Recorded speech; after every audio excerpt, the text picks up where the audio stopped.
디모데전서 5장은 이제 디모데에게 내가 목회할 때에 성도들을 이렇게 대하라 하는 이제 말씀을 주고 있습니다. 우리가 목회하거나 또 교회 생활할 때에 중요한 것이 뭐냐? 대인 관계를 또한 잘해야 된다고 하는 것이에요. 물론 대신 관계, 하나님과의 관계는 잘해요. 기도도 잘하고 이제 열심으로 이제 사역을 하는데, 그러다가 대인 관계를 잘못해서 무너지는 경우가 종종 있습니다. 그래서 교회에서는 대인 관계를 잘해야 된다. 특별히 이제 바울은 이 참 아들된, 믿음 안에서 참 아들된 디모데에게, 그러니까 이 디모데가 나이가 아직 어리지 않습니까? 그러니까 좀 여러 가지로 부족한 면이 있겠죠. 그래서 너 목회할 때 이런 것들은 좀 유의해라. 그리고 이런 것들은 좀 신경을 써라 하는 그런 말씀을 주고 있습니다. 그 가운데 첫째가 뭐냐? 늙은이를 꾸짖지 말고 권하되 아버지에게 하듯 하고 젊은이에게는 형제에게 하듯 하라 그랬어요. 늙은이를 꾸짖지 마라 하는 말씀. 교회에서는 어르신들이 있다 이거예요. 너보다 오래 다닌 어른도 있고 그 교회에서 이제 나면서 자란 그런 어른들도 있다 이거예요. 그런 어른들을 꾸짖지 마라. 꾸짖지 말고 그들을 권내라, 권면해라. 그런데 마치 누구에게 하듯 하냐? 아버지에게 하듯 해라. 아버지를 꾸짖는 사람이 있습니까? 아버지가 요새 시대를 못 찾아가는 것 같고 조금 다른 분이 있으면 아버지 요새는 안 그래요. 또 세상은 이렇게 바뀌었어요 하면서 아버지를 잘 권면할 수 있는 그런 자가 되라고 하는 거예요. 어떤 젊은 목회자가 이제 교회에 들어왔어요. 좀 목회자라고 하니까 권위가 있어요. 딱 해가지고 다 자기 아래로 보는 거예요. 그래서 말도 함부로 하고 자기가 제일 어른처럼 하는 거예요. 목사님 하니까 아주 뭐 기가 살아가지고 최고인 줄 아는 거예요. 그래서 함부로 하는, 이건 아주 어리석은 행위다 이거예요. 제가 얼마 전에 군인교회 가서 한번 설교를 했어요. 교회 담임 목사님이 이제 딱 위험이 있어요. 그런데 이제 보면 나이도 저하고 한 근 20살 차이가 납니다. 그런데도 보니까 권위를 가지고 보니까 제가 섬겼던 장로님이나 목사님 오는데 말을 함부로 하는 거예요. 야, 이 친구 참 건방지구나. 내가 볼 때 한참 새카만 이 젊은 목사인데 목사의 권위를 가지고 아버지 장로 같은 아버지 어머니 같은 그런 분에게 그래서 말을 함부로 하고 놓고 얘기하고, 그럴 때 다른 건 잘할지 몰라도 잠깐의 대화 속에서 이 친구 참 아니구나 하는 그런 생각을 한번 해봤어요. 여러분, 이제 우리는 교회 안에서 어르신들이 있잖아요. 이 어르신들은 이렇게 잘 권하고, 혹시 잘못하는 것 있으면 잘 권면하고 잘 이렇게 아들처럼 해야 된다고 하는 거예요. 막 자꾸 꾸짖고 구박하고 지적하고 아니에요. 너도 늙으면 똑같아져. 그러니까 그러지 말고 어르신들을 잘해라 하는 말씀이에요. 또 젊은이는 형제에게 하듯하고, 형제는 얼마나 우애가 있어요. 그러니까 형제처럼 우애 있게 은혜롭게 하라고 하는 거예요. 그 다음에 2절 말씀 봅시다. 2절 시작. 늙은 여자에게는 어머니에게 하듯하며 젊은 여자에게는 온전히 깨끗함으로 자매에게 하듯 하라 그랬어요. 늙은 여자, 이제 어르신, 나이 드신 어르신, 이 권사님들, 어머니 같은 분들에게는 이 어머니처럼 대해. 그러면 틀림이 없어. 말은 이제 권사님이지 어머니잖아요. 어머니, 내 어머니처럼 해. 그렇게 말씀하고 그렇게 말도 공손하게 하고 그렇게 친절하게 해. 그러면 얼마나 좋으니? 그러니까 어머니처럼 해. 어머니처럼. 이 목회의 한 수를 다 가르치는 거예요. 근데 주의할 것이 있어. 젊은 여자에게는 온전히 깨끗함으로 자매에게 하듯 해라 그랬어요. 젊은 여자에게는 자매에게 하듯 해. 그런데 어떻게 앞에다가 붙인 게 있어요. 무엇함으로? 깨끗함으로. 교회에서 종종 사고가 나는 거 있잖아요.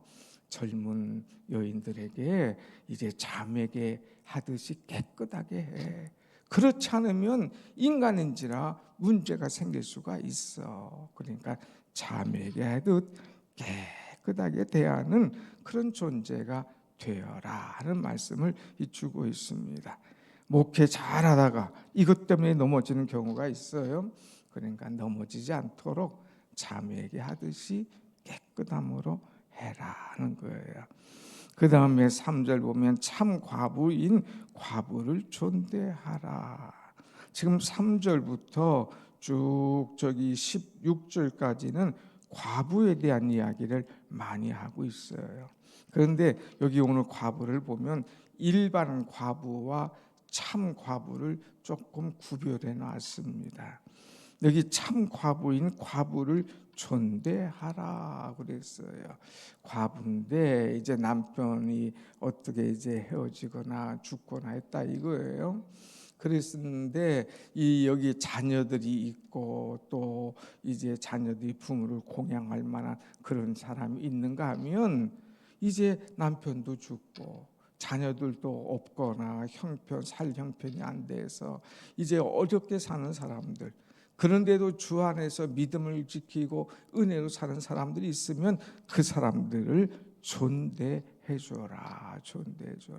그리고 넘어가서 5절 보면 참 과부로서 외로운 자는 하나님께 소망을 두어 주의 아로 항상 간구와 기도를 하도록 해라. 하나님께 소망을 두도록. 이제 뭐 남편도 자식도 없으니 얼마나 좀 외롭겠습니까? 그러니까 외롭지 않도록 하나님께 소망을 두고 이제 기도하도록 하고 이제 그들을 잘 권하는 그런 자가 되라 하는 거예요.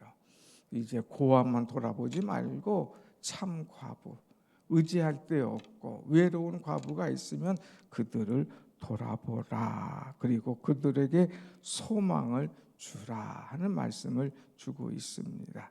그리고 만일 어떤 과부에게 손자나 자녀가 있거든 그들 자식에게 가서 이제 가르쳐라. 너는 먼저 집에서 효를 행해.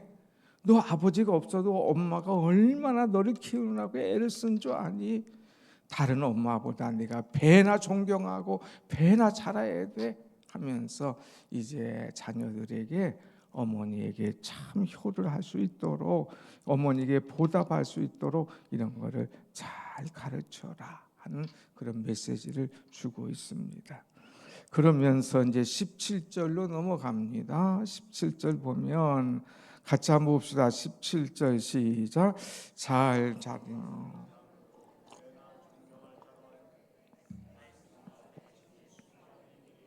더욱 그리할 것이니라.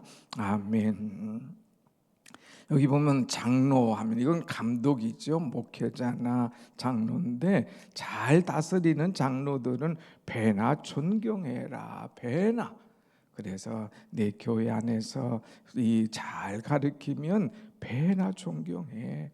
또 말씀과 가르침에 수고하는 분들에게는 더욱더 그리할 것이다 하면서 존경, 목회자에 대한 존경이 떠나면 이제 신앙생활이 안 돼요. 그러니까 존경해라.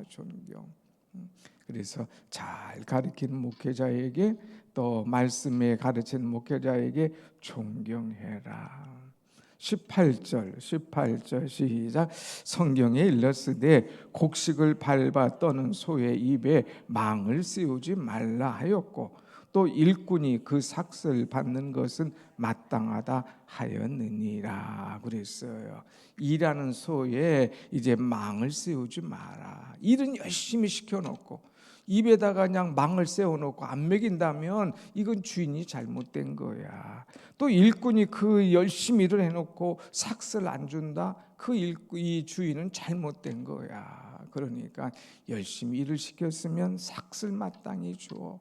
열심히 수고했으면 그 소에게 먹을 것을 줘. 그렇지 않고 망을 세우거나 함부로 하는 것은 안 돼 하는 거예요. 우리가 이것을 잘 알아야 돼요. 지금은 어떤지 모르지만 옛날 교회에서는요, 이제 교회의 장로님들이, 특별히 재정을 맡고 있는 사람이 이것이 마치 자기 것인 줄 알고 딱 쥐고 목사님들을 흔들려고 하는 사람들이 종종 있었어요. 너 내 말 안 들면 이거 없어. 그리고 사례금을 줬다 놨다 이걸 하는 거예요. 그러니까 옛날 목회자들은 가난하잖아요. 없잖아요. 사례금 못 받으면 생활이 안 되지 않습니까? 그래서 장로에게 꼼짝 못하도록 이렇게 만드는 그런 장로들도 있어요. 아니에요. 이건 하나님 앞에 어마어마한 죄악입니다. 그래서 이 일하는 마, 소의 망, 이제 일꾼이 그 삭슬 받는 것 마땅해.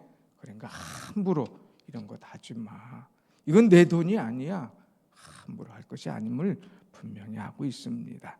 그 다음에 19절 장로에 대한 고발은 두세 증인이 없으면 받지 말 것이고 범죄한 자들은 모든 사람 앞에서 꾸짖어 나머지 사람들로 두려워하게 하라 그랬어요.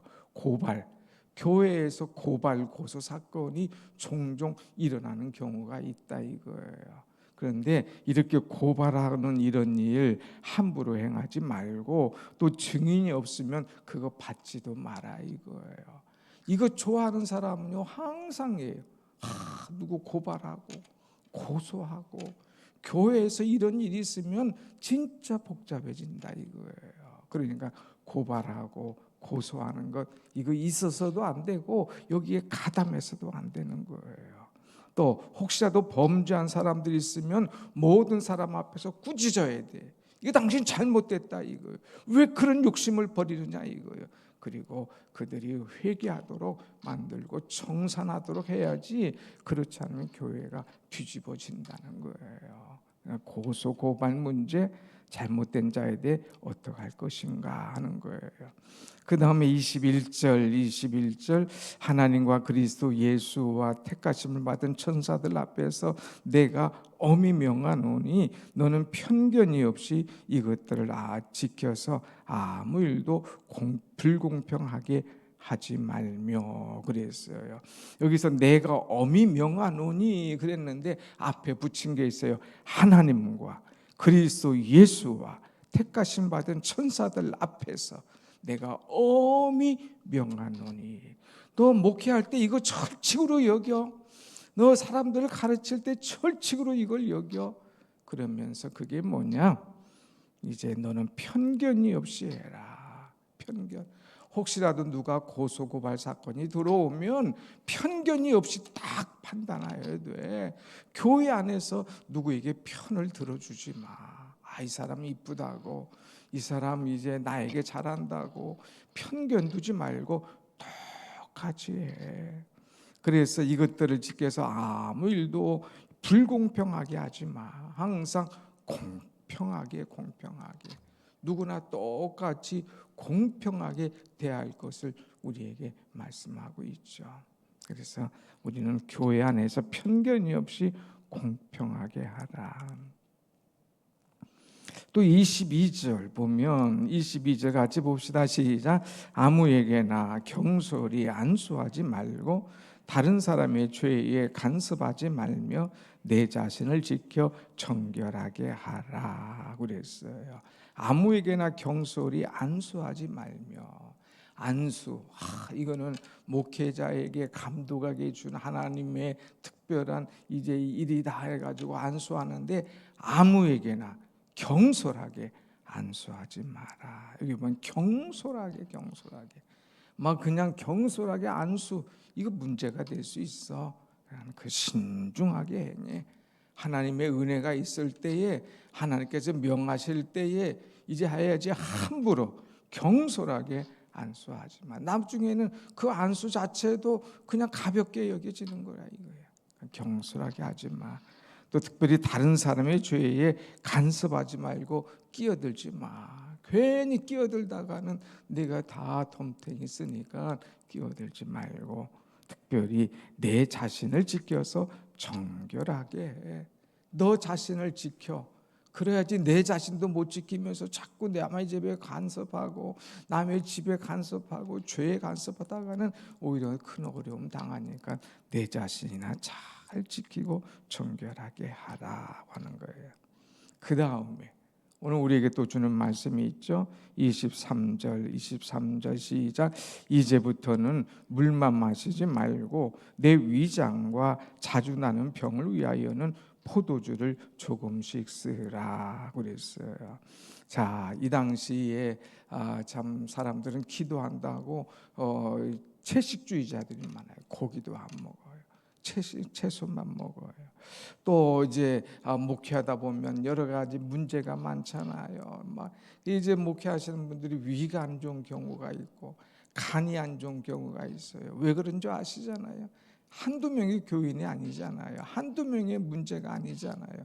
그러다 보니까 속 썩이고 간 나빠지고 소화 안 되고 그냥 위가 엉망이 되는 경우가 많아요. 그럴 때는 너는 자주 나는 병을 위하여는 포도주를 조금씩 써라. 이 당시에 포도주가 약으로 표현하는 거예요. 그러니까 이제 건강이 안 좋거든 약도 먹으면서 내 건강을 잘 지켜라. 목회하려면 건강해야 돼. 건강해야 돼. 금식만 해서는 안 돼. 채식만이 아니야. 위장이 안 좋으면 간이 안 좋으면 이제 의사를 찾아서 진단받고 그리고 약을 먹고 치료받으면서 목회해. 건강하게 목회하는 것이 얼마나 중요한가 하는 것을 알려주고 있잖아요. 하나님의 은혜로 참 건강한 가운데 목회하고 있지 않습니까? 여러분이 기도해 주셔서 연약하지 않지 않습니까? 얼마나 이것이 은혜예요. 근데 매일 아파요. 건강이 안 좋아요. 그러면 이건 목회가 안 돼요. 선교가 안 돼요. 아무 일이 안 되는 거예요. 그러니까 내 스스로 건강을 잘 지켜. 성도들을 위해서 건강을 위해서 기도해 주는 거 좋아. 그런데 내 자신이 아파가지고 비실비실하면 그것도 은혜가 안 돼. 그러니까 내가 건강하도록 건강을 잘 지켜라 하는 이 말씀을 주고 있습니다. 그러면서 24절, 25절 마무리합니다. 어떤 사람들의 죄는 밝히 드러나면서 먼저 심판에 나아가고 어떤 사람들의 죄는 그 뒤를 따르나니 이와 같이 선행도 밝히 드러나고 그렇지 아니한 것도 숨길 수 없느니라 그랬어요. 죄 바로 드러나가지고 심판받는 사람도 있지만 그것이 드러나지 않고 나중에 늦게 알게 되는 경우도 있다 이거예요. 선한 행위도 마찬가지예요. 뭐 해놓고 막 자기 한 것을 자랑해가지고 금방 탁 드러나는 것도 있지만 그 선행을 하고도 말을 않고 표현을 안 하니까 보이지 않게끔 하는 경우도 있다 이거예요. 그래도 다 안다 이거예요. 하나님은 아시고 이미 아는 사람은 다 알아. 그러니까 보이지 않게 선행을 하는 사람들 그들을 알아줘. 그들을 사랑하고 축복해줘 하는 그런 말씀입니다. 우리도 선행을 할 때에 이제 밝히 드러나지 않고 그냥 선행이 이만큼 해놨고 뭐 자랑은 이만큼 하는 그런 사람이 아니라 보이지 않게 은밀하게 기도하면서 하나님 중심으로 선행할 때에 하나님께서 하시고 축복하시는 그런 은혜가 임할 줄로 믿습니다. 아멘. 오늘 말씀은 다 이 감독 목사나 장로에게만 아니라 우리도 생각을 해야 되죠. 그래서 어른들을 잘 모시고 특별히 젊은이들에게 형제처럼 또 깨끗함으로 자매처럼 또 외로운 자들을 돌아보고 또 우리가 목회자를 어떻게 할 것인가 또 성도들과의 관계를 어떻게 할 것인가 이 말씀을 마음에 새겨서 교회 안에서 항상 평안과 은혜로 기도하는 것을 막히지 않게 아름다운 인간관계를 이루며 살아가는 우리 모두가 되기를 간절히 축원합니다. 아멘. 기도하겠습니다.